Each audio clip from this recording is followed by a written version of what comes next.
Hi, welcome to this session on research and treatment development for FXTAS. This is presented by the National Ataxia Foundation as well as the National Fragile X Foundation. I just want to turn the floor over to my colleague, Hilary Russello from the National Fragile X Foundation for her welcome. Oh, thank you, Celeste. Well, hi, everyone. My name is Hilary Ruslow. I'm the Executive Director of the National Fragile X Foundation. And I just want to say thank you so much to the National Ataxia Foundation for hosting this special webinar series on FXTAS and including us. And I also want to thank the professionals in our community like Dr. Hessl, who are really dedicated to families and making sure that we make lots of progress in this space. So thank you. If you're not familiar with the National Fragile X Foundation, our mission is to serve the entire Fragile X community by providing them with knowledge, resources, and tools now and even after we find effective treatments and potentially a cure. And so we have tons of FXTAS specific resources, and that list continues to grow as we learn more about what you want and need. So I will throw a few of those in the chat for you. And certainly if you're looking for something or have an idea about something that we might be able to do that's helpful to you, please reach out. I can also include my email in the chat. So again, just thank you so much to the National Ataxia Foundation for including us and partnering with us on this series. And we're really excited. So enjoy. Thank you so much, Hilary. And hi, everyone. If we haven't had the chance to meet, my name is Dr. Celeste Seward. I'm the Patient Engagement Manager for the National Ataxia Foundation. And it's my privilege to welcome you to this session all about research and treatment development for FXTAS. You may have joined us at our part one of this series last week, which is focusing on the clinical side of FXTAS, although there's going to be a little bit of discussion of that today as well. If you'd like to see that session, it is up on YouTube, so you can go and take a look. And with that, it is my privilege to introduce our speaker today, Dr. Hessl. So he is a clinical psychologist offering assessment, treatment, recommendations, and consultation to individuals with neurodevelopmental disorders. He has special clinical interest and expertise in fragile X-associated disorders, autism, ADHD, Down syndrome, and intellectual disability. Dr. Hessl directs the Translational Psychophysiology and Assessment Laboratory, the TPAL, at UC Davis Mind Institute to investigate the emotional psychophysiology of children with neurodevelopmental disorders and to develop novel clinical outcome measures for clinical trials. He also conducts collaborative studies with other researchers investigating brain imaging, molecular genetics, and neuropsychology in an effort to understand the link between genetics, brain function, and behavior. His research focus is primarily on fragile X-associated disorders, such as Fragile X syndrome and, the focus of today's talk, Fragile X-associated Tremor Ataxia Syndrome. His lab has contributed to the refinement and development of cognitive and behavioral assessments for people with disabilities. And with that, Dr. Hessl, the floor is yours. Oh, thanks so much. It's great to see everybody, and I really appreciate the opportunity to share our research with you. As was mentioned earlier, I am a clinical psychologist. So you will notice that I'm going a little bit outside my lane in some ways during the talk. So I do a lot of collaboration with brain imaging experts, neurologists, including movement disorder neurologists, psychiatrists, etc. The landscape of understanding FXTAS or Fragile X-associated Tremor Ataxia Syndrome is pretty broad. So I've needed to learn a lot of things about related areas of research. So you may have some specific questions about areas that are not as much in my lane, but I'll do my best to answer them. And if I don't know the answer, I will find out and get back to everyone through texts or emails. Okay, so what I'm showing here is just a few images that gives you an idea of what we're going to be talking about. So the image in the upper right is all about people and families. So everything that we do is really to learn as much as we can and try to help families. But some of these other images are referencing the research that goes on in FXTAS. So we look at aspects of tremor, and you can see this Archimedes spiral at the top, where we ask somebody to draw a line inside the spiral, and you can see the tremor there. We do brain imaging, so there's some different images of a person with FXTAS, their brain. We do neuropsychological tasks like the colored images kind of down in the middle, bottom. And then collaborators do even neuropathological studies of brain tissue, and that's just an image from some of those kinds of studies. So I have some disclosures. I am a consultant and a committee member for the National Fragile X Foundation. And then I receive, not personally, but UC Davis on my behalf receives funding from Tetra or Shionogi for treatment studies focused on Fragile X syndrome. And as a quick side note, there was an NPR story this morning about this clinical trial. So if you're interested in that, I would encourage you to Google Fragile X syndrome, NPR, or something like that, and you'll find that story. So the agenda, I have a bunch of things on my agenda for you. I'm going to be telling you what FXTAS is, how it's identified and diagnosed. And I know that some of you may have been attending last time when Dr. Todd talked about FXTAS. So, I may overlap a little bit there. I'll talk about the genetic basis of FXTAS. I'll talk about how we evaluate and monitor patients with FXTAS, especially in treatment studies or in research. We'll talk about other conditions that are caused by the premutation. I won't spend a lot of time on this, but I just think it's important for people to know that there are other conditions that are associated with it. I'll be talking about what the potential treatments are for FXTAS. I will talk about a prodrome. So what is a prodrome? What is a prodrome of FXTAS, and why does this matter? So we'll get into that quite a bit because that's an area of focus for my research team. What about health and lifestyle interventions? We don't know a lot about this, but the study of these factors in other neurodegenerative conditions, it gives us some ideas about what could be helpful. Who should have Fragile X DNA testing? And then what is the International Fragile X Premutation Registry? So I'll be talking about that at the end. So FXTAS is a trinucleotide repeat neurodegenerative late onset movement disorder. So the trinucleotide part of it, it indicates that it's a genetic change that happens in the gene where there are a number of trinucleotide repeats that are normally present, and in FXTAS, it is an expanded number of repeats. It's neurodegenerative, which means that the brain and the nervous system deteriorates over time, usually after age 50 or 60 years of age, which is why it's called late onset, and it's primarily a movement disorder, and it's characterized by ataxia and tremor, but it does have other associated symptoms as well. So these are the criteria. At the bottom, you see the red square. That just indicates that to have FXTAS, you first must have a FMR1 premutation or gray zone allele, or have a full mutation with mosaicism. That's a little bit tricky, confusing, but it just means that you have to have a premutation to have FXTAS. So there are major and minor signs. The clinical major signs are intention tremor or a cerebellar gait ataxia.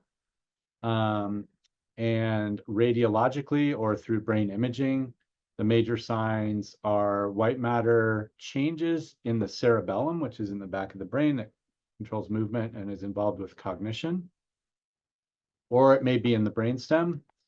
And then neuropathologically, so if you look at brain tissue, there are major and minor signs, or there's a major sign as well, these inclusions, which I'll talk about later. And so the diagnosis is based on the combination of major and minor signs. And you can see here at the bottom, for definite FXTAS, where we have a lot of confidence in the diagnosis, you need to have one major sign, clinical major sign, and one radiological major sign, or one neuropathological major sign. Probable, you could have two clinical major signs and some minor signs, and possible one major and one minor. It's complicated, but you can kind of get an idea of what factors are considered in terms of the diagnosis. I want to play a video that shows you some of the symptoms that patients with FXTAS have. This is about 2 minutes long. I might kind of skip ahead a little bit just to make it a little quicker, and I'll try to voice over if I can. So the first part of the video is somebody writing something, and you can see how their tremor is affecting their penmanship. This is a really old video. This is way back when FXTAS was first identified by Dr. Hagerman and her team in 2001, 2002. Here's an example of problems with gait and ataxia, balance problems. You can see Dr. Jacquemont kind of guarding this patient's walk down the hallway. And you'll see that he'll lose his balance and use the wall for support. Let's see. Okay, so that's the way that we can measure tremor in the hands. So it's okay. And then you often see a little bit more of a tremor with the distal action of the hands. You can see there as he's trying to touch that Okay, try with the other stylus. And then we do testing like this where the person is asked to draw a line, ideally a straight line, in between those two gray bars. And you can see how his tremor is collecting that. So I'll stop there just so you. So this figure from a paper in 2020 gives you a rough idea of, on average, how FXTAS can progress. So tremor is often one of the first symptoms that is noticeable by exam. And it's not always that things progress in this order, but usually tremor first, and then after a couple of years, we tend to see ataxia or balance problems, and then a number of years may elapse before any falls occur, and a bit more time when a walking aid is necessary, and then usually as the disorder progresses, the person becomes more dependent. This is not a uniform or defined progression. Some individuals develop a tremor and then they remain pretty stable and don't progress very rapidly, and others progress more rapidly, and we're trying to understand the variation in the progression. And then there's a list of other kinds of conditions that often occur in premutation carriers.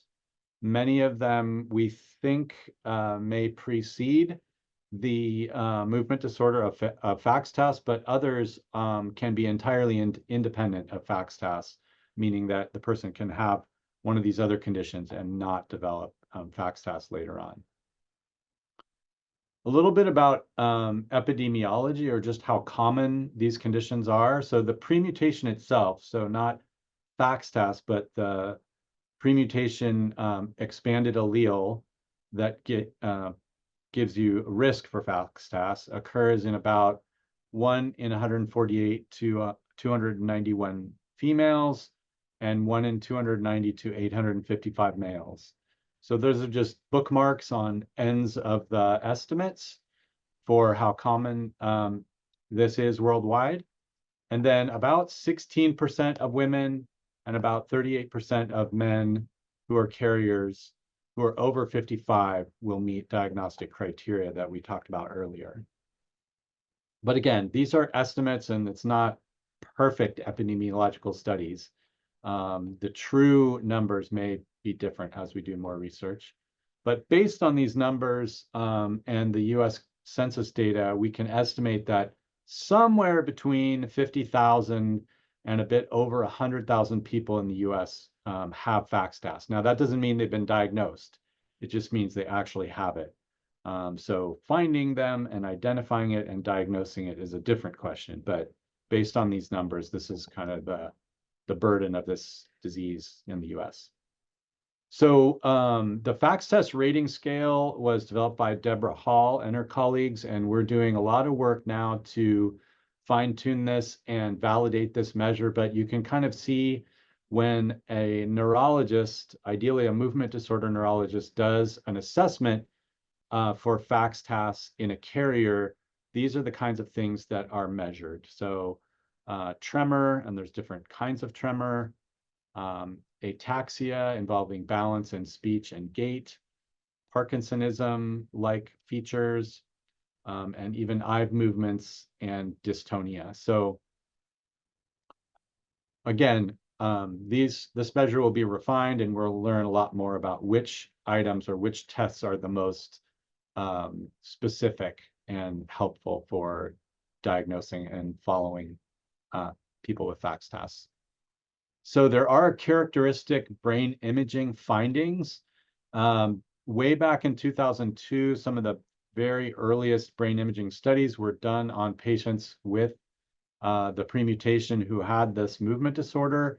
And you can see this image of the cerebellum here taken at different slices of the cerebellum.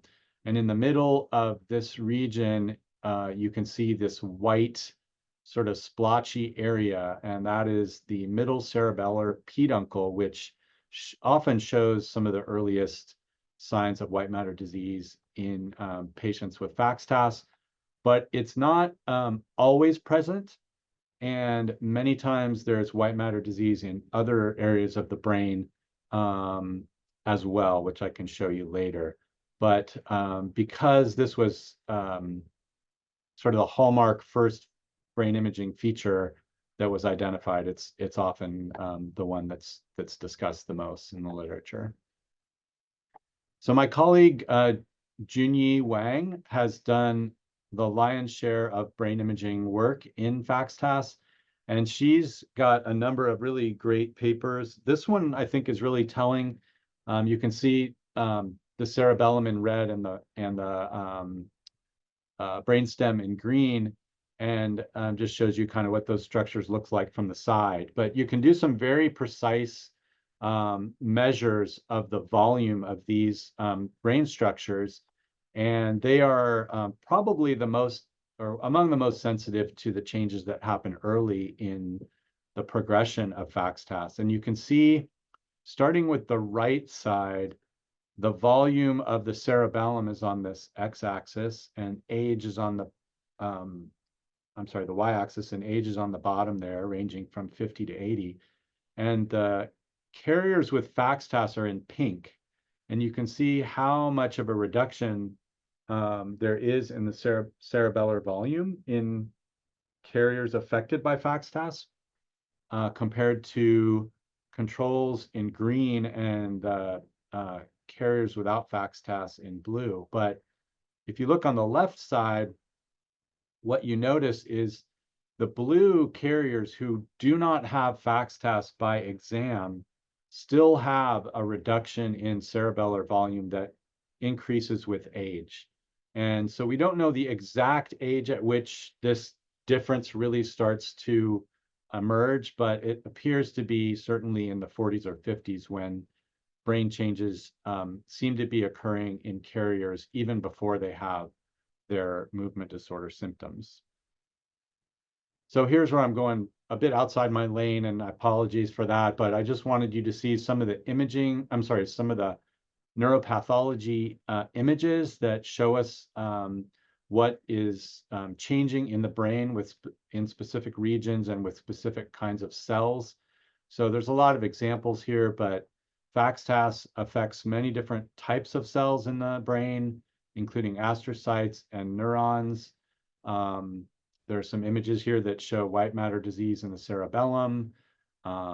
Also, general atrophy occurs later on in the disease. More recent studies have shown iron deposits and changes in the microglia, as well as microbleeding as well. So again, not my area of expertise, but just giving you a flavor for the kinds of studies that are done in postmortem tissue.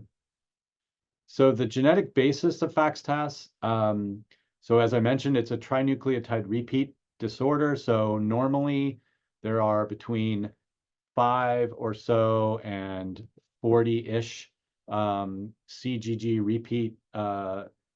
repeats in the FMR1 gene. So that's the normal allele.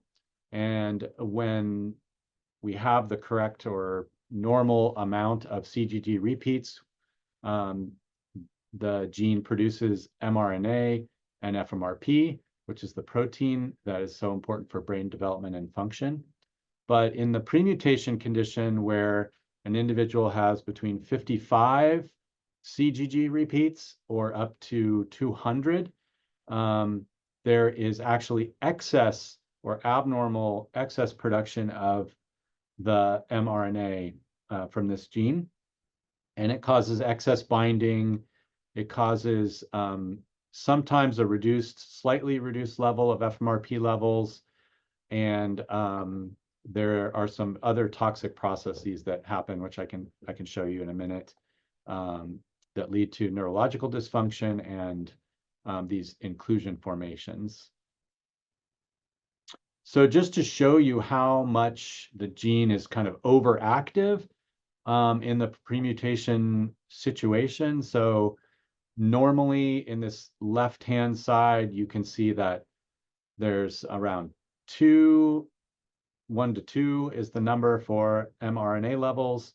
But as the repeat size increases in individuals or across in different individuals, the amount of messenger RNA is increased well above the normal range. So this one on the left is one of the very first, or is the very first study of this by Dr. Tassoni, who discovered this excess messenger RNA pattern in premutation carriers. And you can see after some years, we were able to really fill in the data, and you can see here the range of normal on the left, and then how the mRNA increases with higher repeat sizes.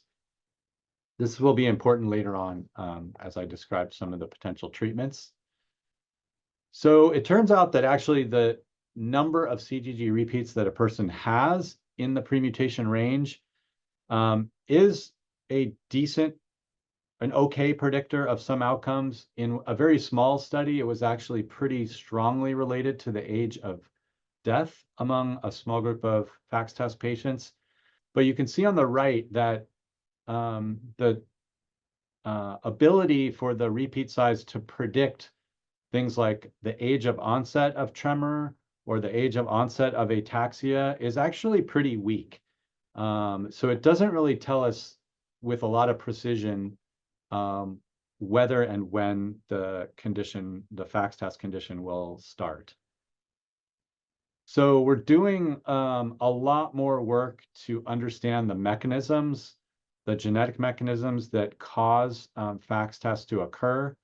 So there's kind of 3 main ones now that are being studied. One is this R-loop formation causing DNA damage and inflammatory cascades. A second one is the toxic gain of function that I was describing before with the RNA, and how that can sequester or kind of hold on to proteins and prevent them from doing their normal functions. And then there's something called repeat-associated non-RAN initiated translation. And that's just more another third sort of mechanism that's under study. And you can see that all of these lead to a number of kind of bad outcomes in terms of brain function and brain chemistry. There's mitochondrial changes, calcium changes, oxidative stress, and other changes that occur in the brain. So how do we measure these symptoms or these characteristics in research studies? So we can watch people with FXTAS when they walk and when they use their hands, and that's useful, but there's some error associated with that when a human being just watches things. And so we can put sensors on the body that will measure much more accurately things like tremor. And this is just one example of a device called Kinesia, where the person wears a Bluetooth sensor that pairs with an iPad. And so we can actually measure very tiny movements that are not as easily seen by the naked eye. Let's see. Here is a video I think I can show you of a, let's see, a walking task that's measuring ataxia and gait. So it's a mat that actually records where the footfalls occur. So you can see her walking on this mat, and up in the upper right, her footprints falling on this mat. And so you can actually measure a lot of different things from these footfalls on the mat pretty precisely. So you can measure things like step length. And these are data from one of our studies that shows how the step length actually declines with age and declines more rapidly in people with FXTAS, shown in the kind of purple color. You can measure how well the person can use their hands to do fine movements. And this is a classic test called the Purdue pegboard test, where you put little pegs in holes as quickly as you can. And these are just some data from one of our studies showing the decrement in speed and accuracy among carriers of the premutation and those with FXTAS. As I mentioned before, the premutation seems to give rise to a number of different conditions. Some of these we have a lot more confidence that the premutation itself is causing the outcomes, and others a bit less confidence with more research needed. But the two that are extremely solid are FXTAS, which we've started to talk about, the Tremor Ataxia Syndrome, FAX-POI, or Fragile X-associated premature ovarian insufficiency or early menopause in women. But you can see there's a number of other kinds of symptoms. So anxiety, depression, sleep difficulties, neuropathy, or like peripheral nerve problems, headaches, thyroid symptoms, fibromyalgia. So the more research that's being done, the more we are learning about how the premutation affects these different outcomes. These are just some data from one of the studies that looked at these different outcomes. So some common or more common features seen in carriers compared to non-carriers included hypertension, migraine headache, fibromyalgia, thyroid dysfunction, and so on.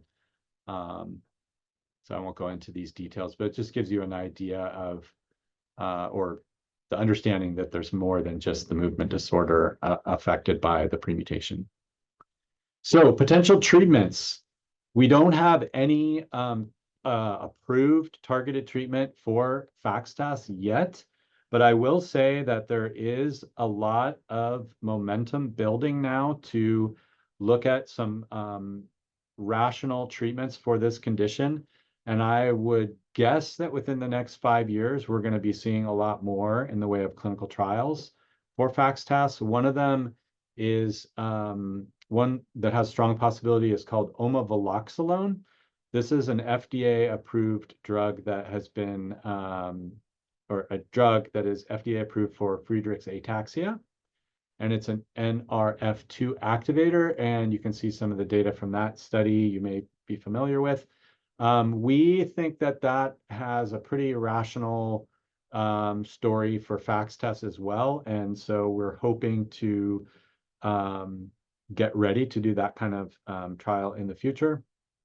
And then there are some other compounds that help with neuroinflammation and mitochondrial function that are under investigation. One of them is called sulforaphane, and that is a compound that's found in some vegetables that has strong antioxidant and mitochondrial normalization potential functioning.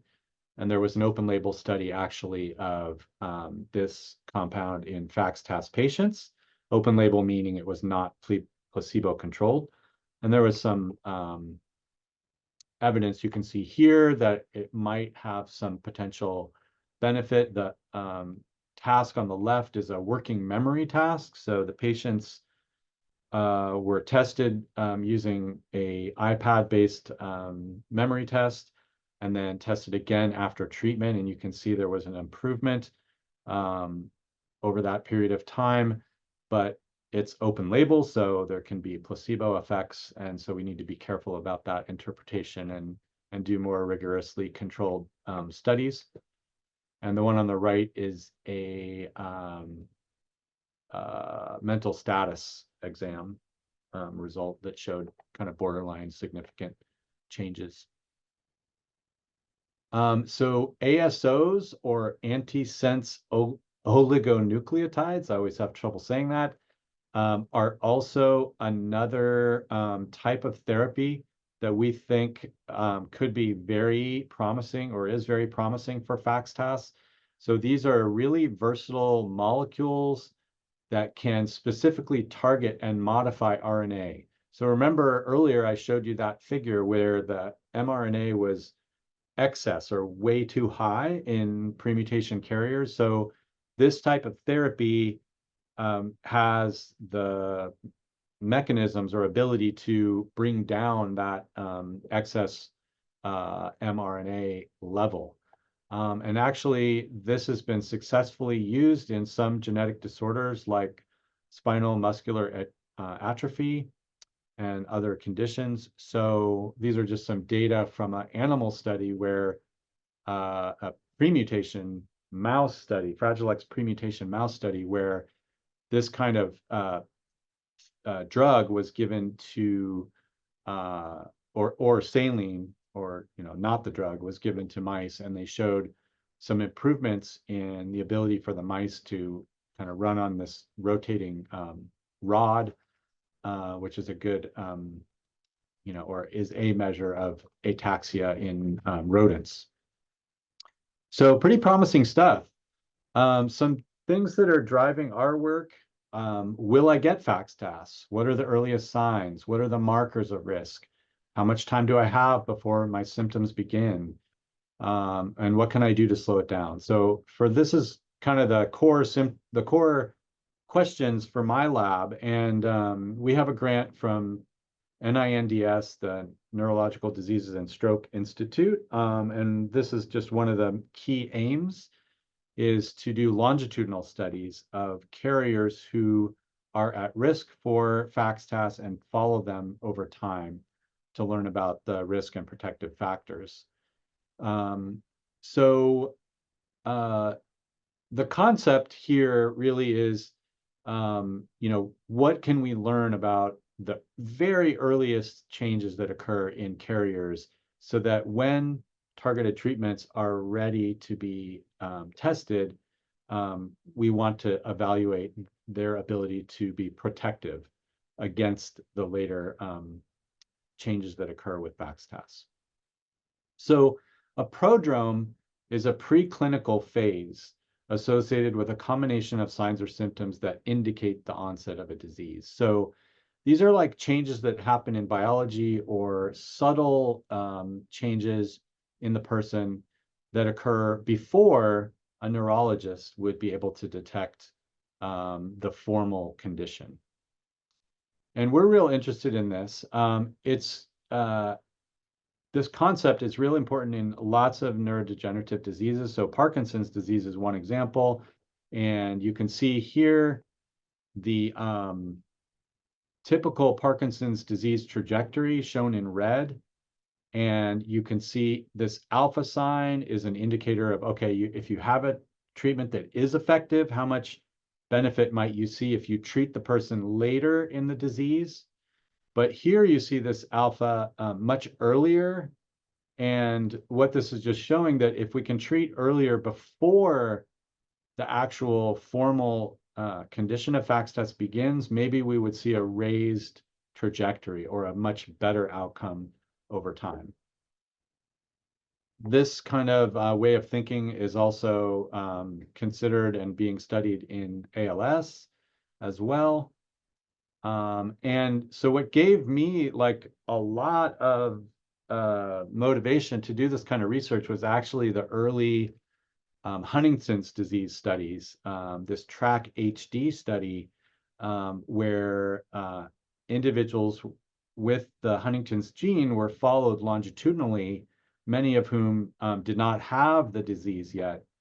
And these graphs just have always stuck in my mind, because it shows how, even short-term changes can be detected in the brain among carriers of the Huntington's gene. And So I thought, well, this is the kind of study we need to do in premutation carriers. So we've actually been doing that. This is just a graph that shows you all of the carriers and healthy controls that we've been studying over the years. This graph is a little bit out of date, but it just shows you each line is a participant in the study, and when they entered the study is the first dot, and their subsequent visits over time, moving horizontally to the right. And you can see that the solid dots are an indication that they do not have FXTAS at that visit, and the stars, or the asterisks, are indicating where they have developed the condition over time. And so about 20 to 30% of our male carriers have developed FXTAS. And, while that's, unfortunate, sad, and really tough, it also gives us an amazing opportunity to understand what the predictive markers are and how the disease first emerges. And so we have been studying this cohort for a long time, and helping them with feedback on their progression and referrals and so on. But we're especially grateful to these participants for this project. So we've been doing neuropsychological studies, because one hypothesis is that perhaps cognitive changes precede the movement problems. And you can see some of the tasks that we've been looking at, working memory, which is working memory, and a stop signal task, which measure executive function. The reason we were prompted to do this is that this cross-sectional study of men, premutation carriers, male premutation carriers, actually showed with each decade of life a decrement in working memory. So this was cross-sectional, so each bar is a different group of men at different ages. So we hypothesized that working memory may be declining before the movement problems occur. So in fact, we were able to show that, and forgive me for all these numbers, I don't have any graphs from this paper, but basically the results showed that measures of inhibitory control, sort of impulsivity, were changing faster in male carriers than in men without the premutation. Same for working memory. And these changes were occurring before any signs of FXTAS were detected. But when some of the individuals with the premutation developed the condition, or developed FXTAS symptoms, they had an even more rapid decline in inhibitory control and working memory. So we've been asking questions about, well, is it just changes that we can measure on a test, or are there executive function changes like that happening in the daily life of carriers who are at risk for developing FXTAS? And this is a project that I did with Karina, shown there, and we used a measure called the brief, which is a self-report of executive function kinds of challenges, and you can see all the different issues: inhibitory control, shifting focus, initiating activities, working memory, and so on. And again, sorry for the numbers. There was no change, actually, or no difference between carriers and non-carriers in behavioral regulation, but the carriers actually had a greater decline, or a more rapid decline, in metacognition. So these were the working memory and cognitive flexibility kinds of aspects of the self-report. Lots of brain imaging work being done to quantify different regions of the brain that could be used as biomarkers for clinical trials. One of them that got some attention from our group of investigators was actually measuring in a very precise way the width of the cerebellar peduncle. And you can see kind of how that's quantified and the kind of differences that we see. So that was one potential measure that we've looked at. And again, I'm just showing you, taking you back to that Huntington's disease image, because we've actually now gotten to the point where we have some data from our project that is very similar to what was generated in the Huntington's disease work. And this is just a remarkable graph. Let me just walk you through it quickly. So on the left are just 10 male controls, and it shows their whole brain white matter hyperintensity. So it's an indicator of sort of the health of the brain in terms of white matter.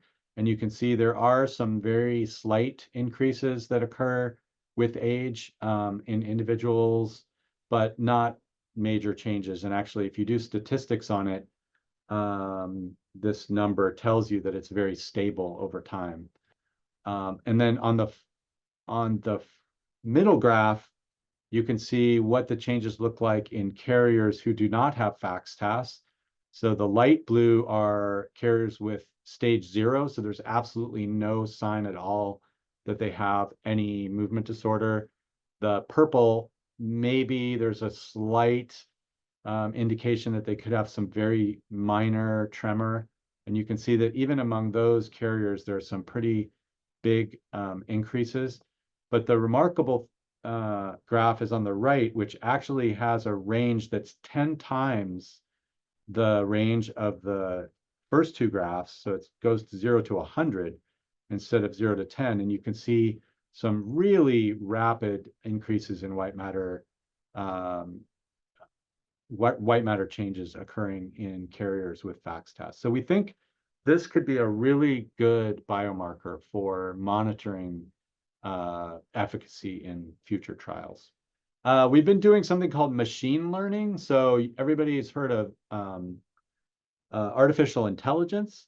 So machine learning is a kind of artificial intelligence where we can collect like a lot of information about a group of research participants, and we can measure their brain, we can do the neuropsychological testing, we can do the motor testing, and then we can let the computer figure out, basically with all of those data, which are the measures that are the best predictors of later changes or later development of FXTAS. And this is very preliminary, and you probably can't see it, but in this analysis that we presented in Orlando at the Fragile X meeting, there were several preliminary indicators of change that might be useful for predicting later development of FXTAS. And by far the strongest predictors were the brain imaging measures. So I think that in the future, regular monitoring with brain MRI is going to be a really useful way to track carriers over time and help us learn who is needing early intervention. So I kind of remade this graph, and instead of Parkinson's, putting FXTAS and the concepts that we've learned about FXTAS onto this trajectory and the importance of the prodromal markers. And you can see some of the things that we've discovered are early changes that happen in carriers before the onset of the condition. And it just gives you an idea of what earlier intervention may do for improving the outcomes of carriers who are at risk. So lifestyle factors. The Mediterranean diet has had a lot of attention and a lot of empirical support for being neuroprotective in other conditions. And we like to think that most likely this kind of lifestyle change can be beneficial and protective for premutation carriers. This is a figure from one of the papers, earlier papers on hypothesizing different kinds of interventions that could be beneficial. So I would just call your attention to this paper. What are the indications for FMR1 testing? So we don't have to walk through all of this, but in red, any male or female over age 50 who has features of FXTAS like intention tremor, ataxia, memory loss, cognitive decline, especially in combination with a positive family history of Fragile X, should definitely be tested with the FMR1 DNA test. But I would say that even individuals where Fragile X has not yet been identified, who have an atypical cerebellar ataxia with a grandchild, with a neurodevelopmental disorder like an intellectual disability or autism, should be considered for screening as well. This paper is a great, huge summary of everything that's gone on in the field. So I would call your attention to that. It's very up to date. The registry is a collaboration between us here at UC Davis and the foundation to have a place for carriers and family members to indicate their interest in participating in future research studies, including clinical trials. So we want to have cohorts of people who are affected by the premutation or who have the premutation or FXTAS, who are showing their willingness and readiness to be involved in research. And this is the place for individuals worldwide to sign up and show their interest. These are the different stakeholders in the registry. So certainly companies, pharmaceutical companies that want to run clinical trials, researchers, clinicians, etc.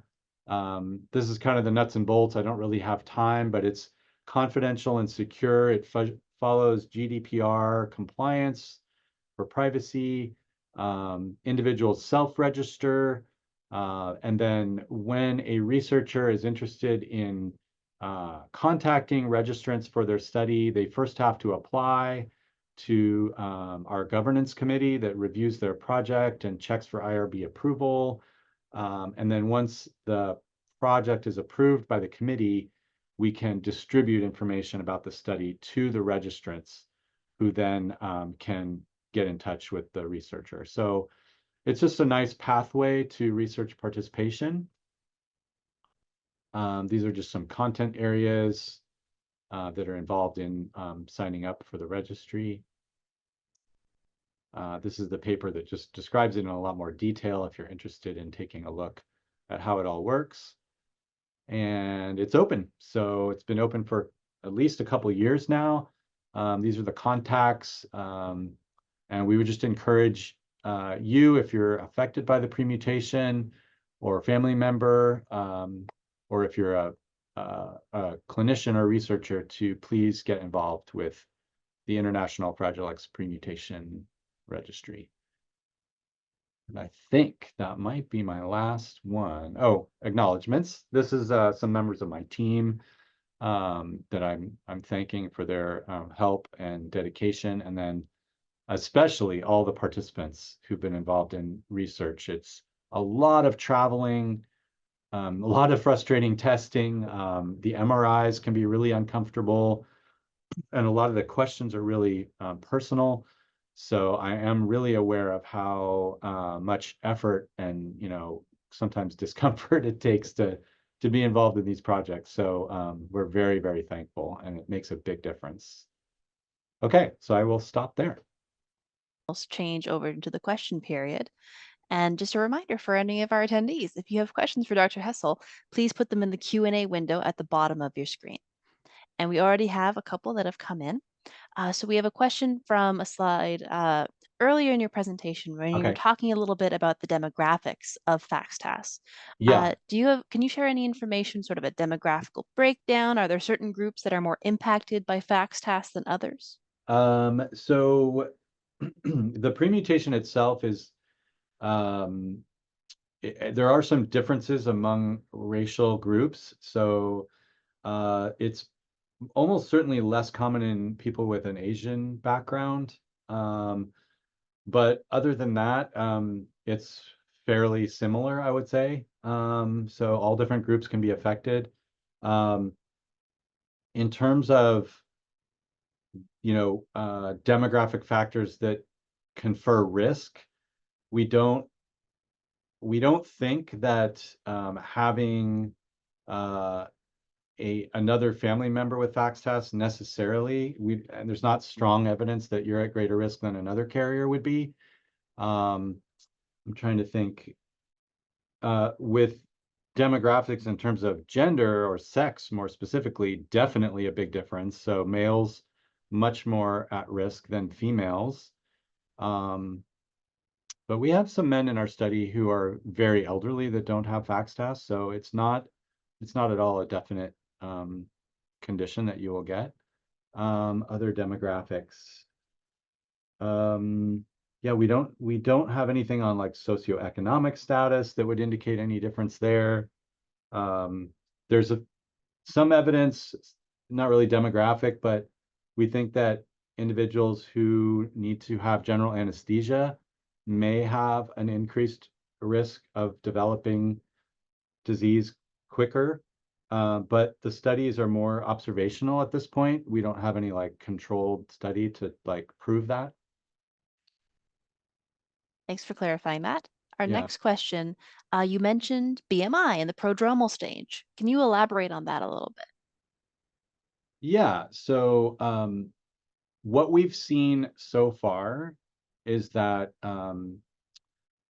changes in cognition, especially things related to memory and kind of being maybe a little more impulsive or having a little bit less strong attention, could be a sign that things are starting to change in the brain that could lead to tremor or ataxia later.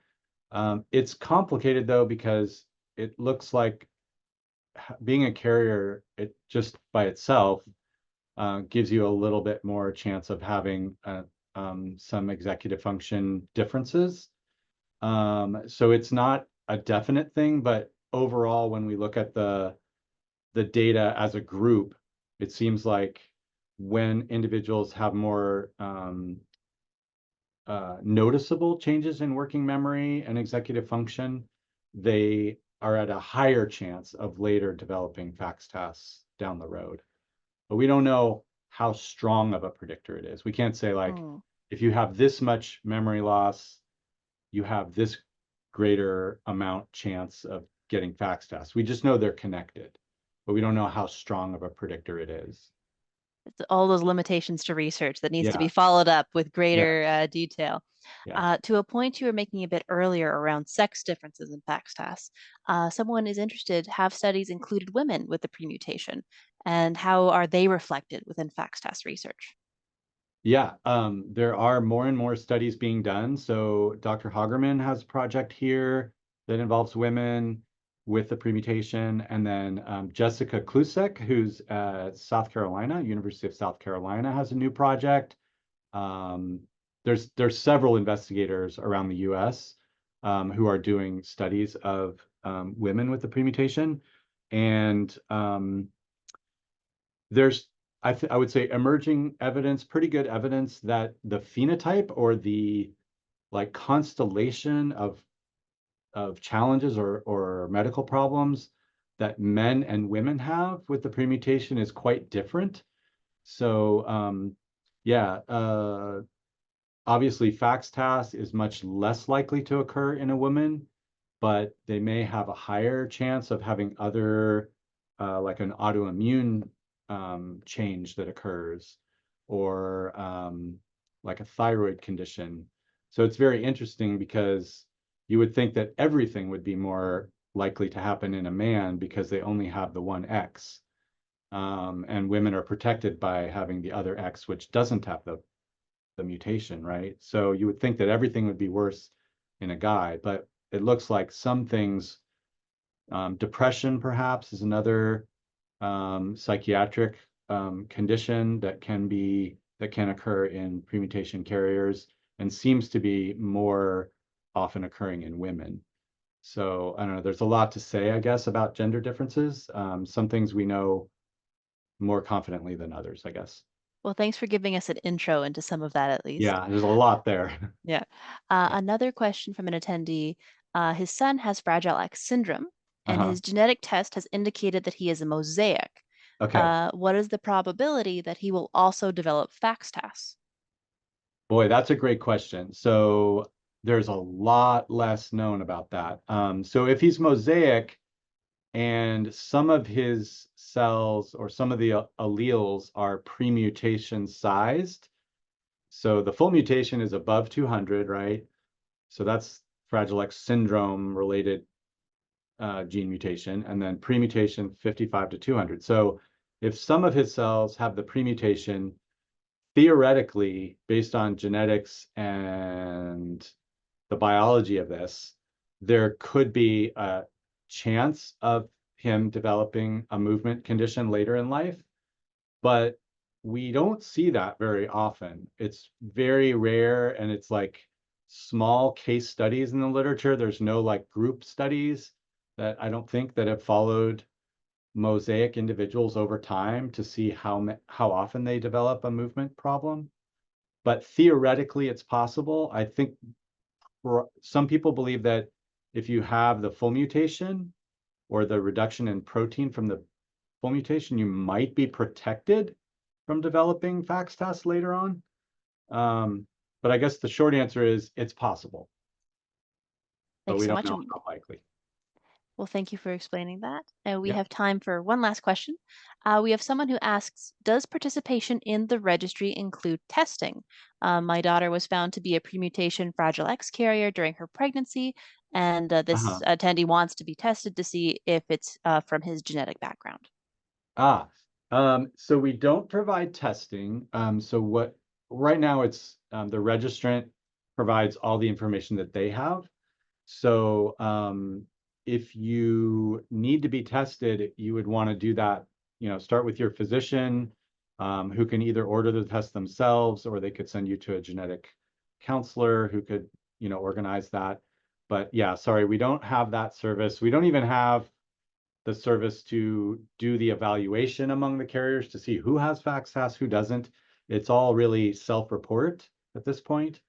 So yeah. You're starting somewhere, and that's Starting important. somewhere. Hopefully with more money, we'll be able to do more. Fingers crossed. Yeah. With that, we are at time. Thank you so Okay. much, Dr. Hessl, for spending this hour with us and teaching us more about FXTAS. We really appreciate you explaining how this can be very complicated, and you made it very And understandable. I'm sorry, Thank you. sometimes I'm a little hesitant because I am trying to go outside my usual zone. Of course. Doing my best. So Well, you did a fantastic job. thank you. And thanks to all of you for attending this past hour. I hope you found something valuable and that you learned something new about FXTAS today. So wherever you are in the world, good morning, good afternoon, good evening. Have a wonderful rest of your day. Take care, everyone.